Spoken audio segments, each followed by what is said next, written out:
Look at you. You brought me to a place like this to humiliate me? You are counting crumpled notes to pay for a bottle of champagne. Tunde sat frozen, the humiliation burning hotter than the alcohol in his eyes. Within 12 hours, this exact moment would become the #1 trending video on Nigerian Twitter, downloaded and mocked by millions. He would be forced to leave his car keys and phone behind as collateral just to escape the restaurant. But within 3 weeks, those same fingers currently trembling with shame would be signing a multi-million naira tech contract, and Mabel would be on her knees outside a luxury Ikoyi dealership, begging for a second chance she would never get. Before we dive into how a broken man completely turned the tables on Lagos' most ruthless baddie, make sure to hit that subscribe button, turn on notifications, and drop a comment below. Have you ever been publicly embarrassed by someone you loved? Let us know, and let's get right into the story. The nightmare had begun exactly 5 hours earlier. Tunde looked at himself in the mirror, adjusting his collar with a genuine smile. He wasn't a rich man yet, but he was brilliant. As a freelance UI/UX designer, he had spent the last 6 months pouring his soul into a major project for a fintech company based in the UK. The contract was signed, the work was approved, and the life-changing payout was officially processing. He was just waiting for the international wire transfer to clear. But tonight wasn't about the money. Tonight was about Mabel. They had been dating for 6 months, and Tunde was deeply, hopelessly in love. He saw past the heavy makeup, the designer bags she claimed her uncles bought her, and the high-maintenance lifestyle she paraded on Instagram. He believed she was just a young woman trying to survive the aggressive social climate of Lagos. Today was her 24th birthday, and Tunde wanted to make her feel like a queen, even if it meant dipping into his last remaining personal savings to book a table at one of the most exclusive restaurants on the island. When the Uber dropped Mabel off, Tunde's heart skipped a beat. She looked breathtaking in a tight, emerald green designer dress. But his smile faded slightly when 2 other women stepped out of the vehicle right behind her. "Surprise, babe," Mabel chirped, barely glancing at Tunde as she checked her reflection in the restaurant's glass door. "You know I can't celebrate my birthday without my girls. This is Cynthia and Blessing." Tunde swallowed hard, pulling off a polite smile. "Oh. Nice to meet you both. I only reserved a table for 2, but let me talk to the manager to see if they can adjust it." Cynthia rolled her eyes instantly, adjusting her wig. "Mabel, I hope this guy isn't going to stress us tonight. Oh. We told you we wanted the VIP section." "Don't worry, he's got it," Mabel said, her voice dripping with an expectations-heavy sweetness that felt more like a threat than a compliment. As they were seated, the tension in Tunde's chest began to tighten. He knew exactly what his account balance looked like. He had calculated the cost of a good dinner for 2, with a decent bottle of wine and dessert, leaving a comfortable cushion. But the moment the menus hit the table, Mabel and her friends didn't even look at the food. They went straight for the drinks section. "We are doing champagne tonight, obviously," Blessing said, tapping her long acrylic nails against the leather menu. "Ace of Spades or Dom Perignon?" Tunde cleared his throat softly, leaning across the table toward Mabel. "Babe, maybe we should start with some cocktails first? The appetizers here are really good." Mabel's face hardened instantly. The sweetness vanished. "Cocktails? On my birthday? Tunde, please don't embarrass me in front of my friends. Bring the waiter over." Before Tunde could even come up with a diplomatic response, Mabel waved her hand high in the air, summoning the server. "Give us 2 bottles of moat, a platter of the jumbo seafood, and 3 flavors of the premium shisha. Hurry up, please." Tunde felt a cold. "Babe," Tunde whispered urgently, leaning in close so her friends wouldn't hear. "My foreign payment hasn't cleared yet. I have enough for a comfortable dinner, but this order is too much for my current account. Can we please scale it back?" Mabel laughed, a loud, mocking sound that made Cynthia and Blessing stop talking and look over. "Scale it back? Tunde, are you serious right now? My friends are here. Do you want them to go back and tell everyone that the guy I'm dating is a broke boy? If you couldn't afford to take me out, you should have told me so I could have accepted invitations from men who actually have capacity.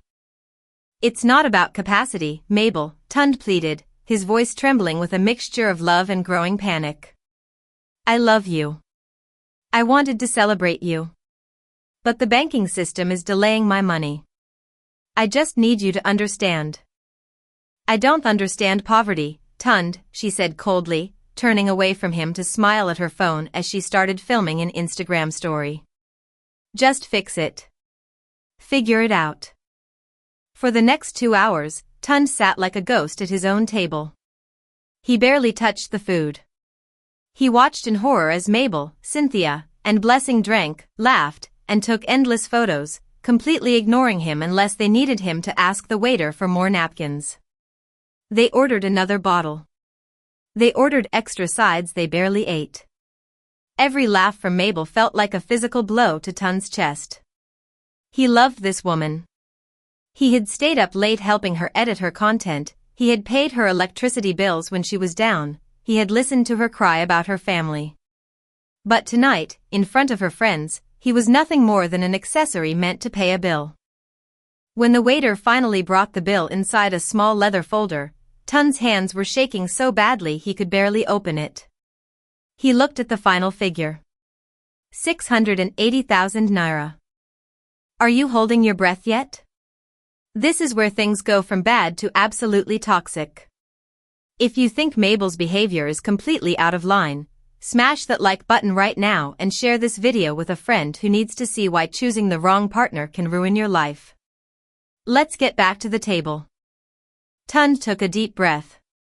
He tried to slide his debit card into the folder, praying to every higher power that by some miracle, his bank's overdraft or the pending transfer had kicked in.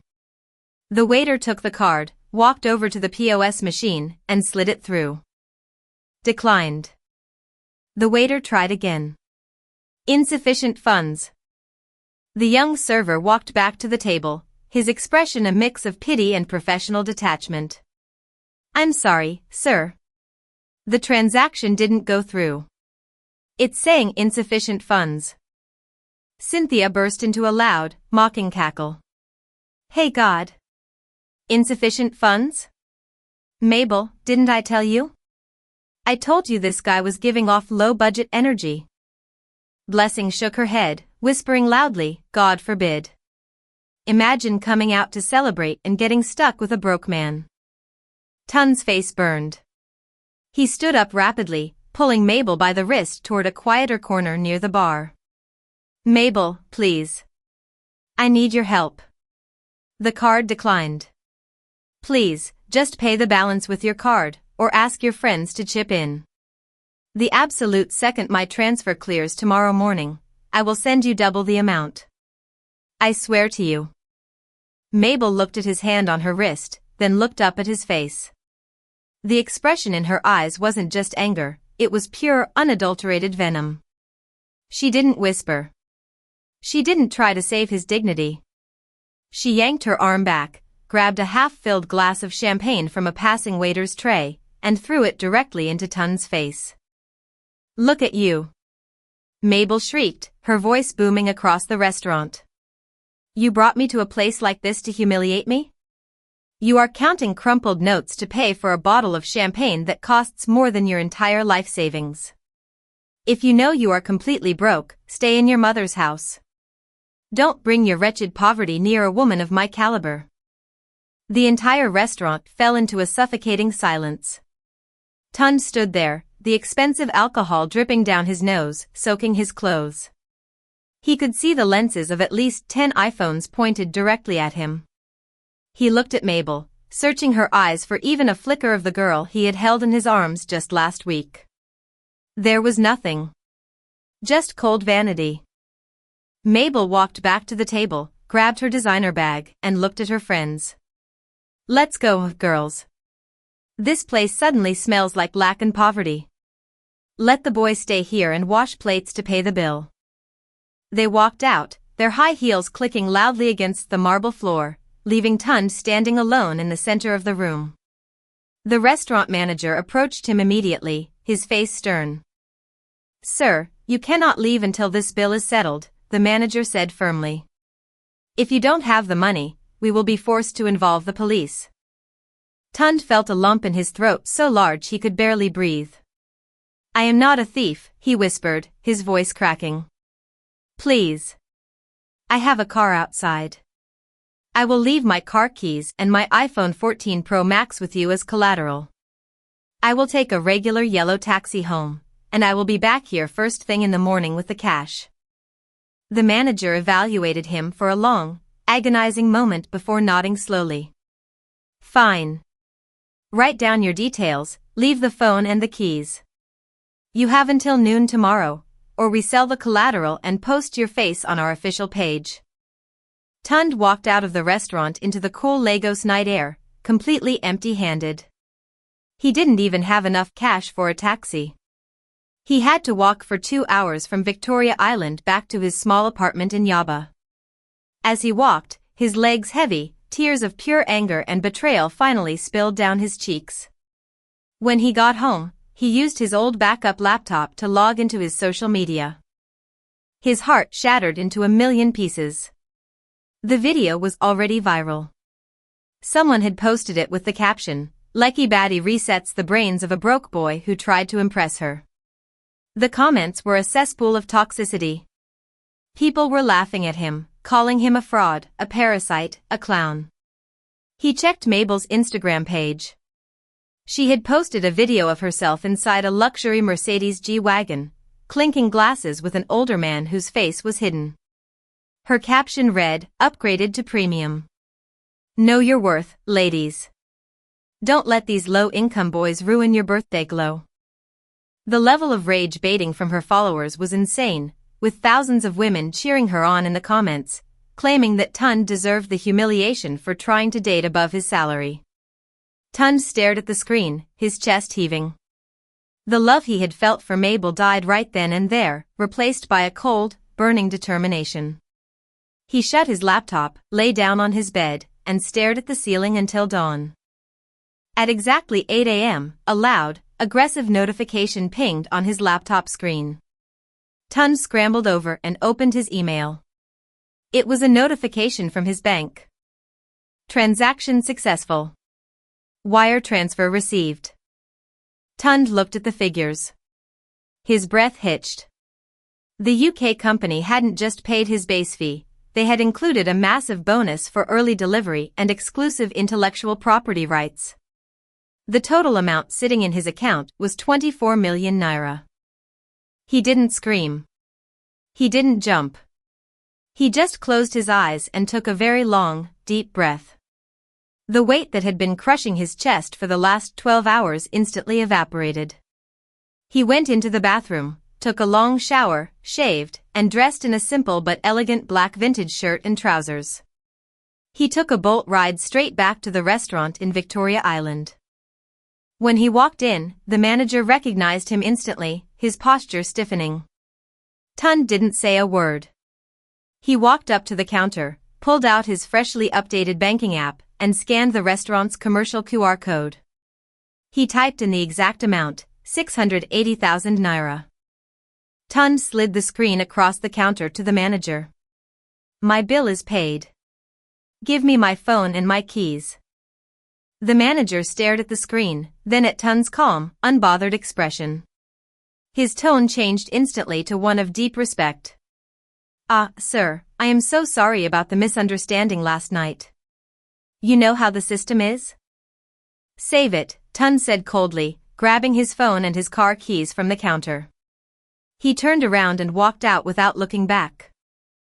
Over the next 3 weeks, Tunde completely cut himself off from the digital noise. He didn't reply to any of the old messages mocking him. Instead, he went to work. The success of his UK project caught the attention of 2 major tech hubs in Yaba and Lekki. He signed 2 more retaining contracts. He wasn't just comfortable anymore, he was wealthy. He moved out of his cramped Yaba apartment into a stunning, minimalist 2-bedroom serviced apartment in Lekki Phase 1. He started eating well, hitting the gym, and pouring his energy into his own growth. His skin glowed, his shoulders became broader, and his mind became sharper. He had completely evolved. Meanwhile, life in Lagos has a funny way of balancing the scales. Mabel's fast-paced lifestyle was hitting a massive brick wall. The older man she had posted on her story, her wealthy sponsor, wasn't the savior she thought he was. He was a married politician who used young girls for weekend getaways and dumped them the moment they became too demanding. After she threw a tantrum demanding a new Chanel bag, he kicked her out of his car on the 3rd Mainland Bridge, blocked her number, and cut off her allowance completely.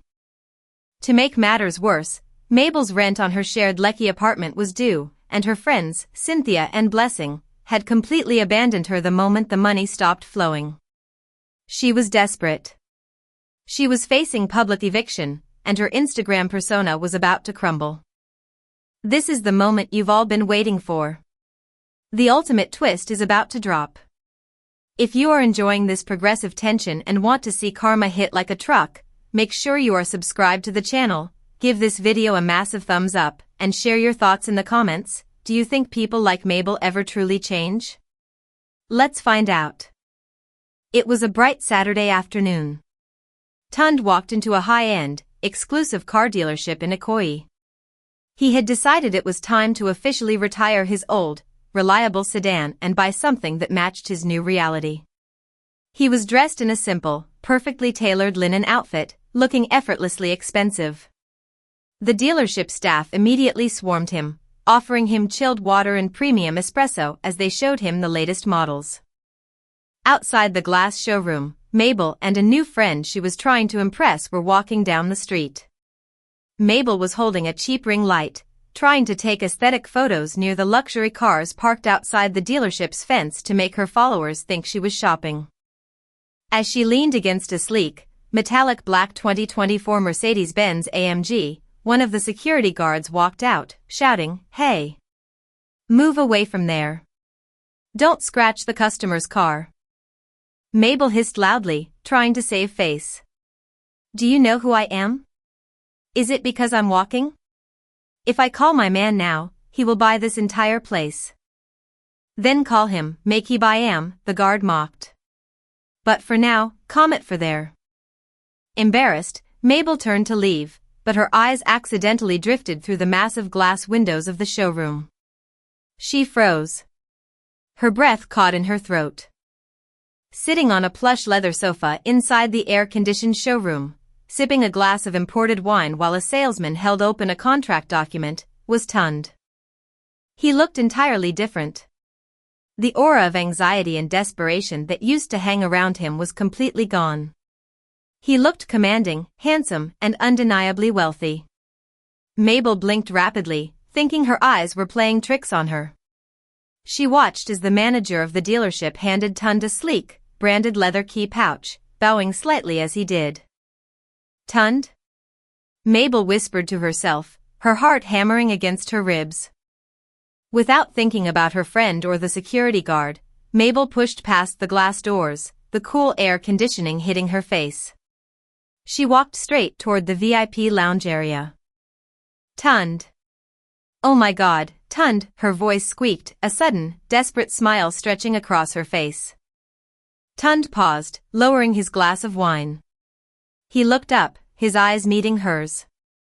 There was no shock in his expression. There was no anger. There was absolutely nothing. It was like looking at a stranger.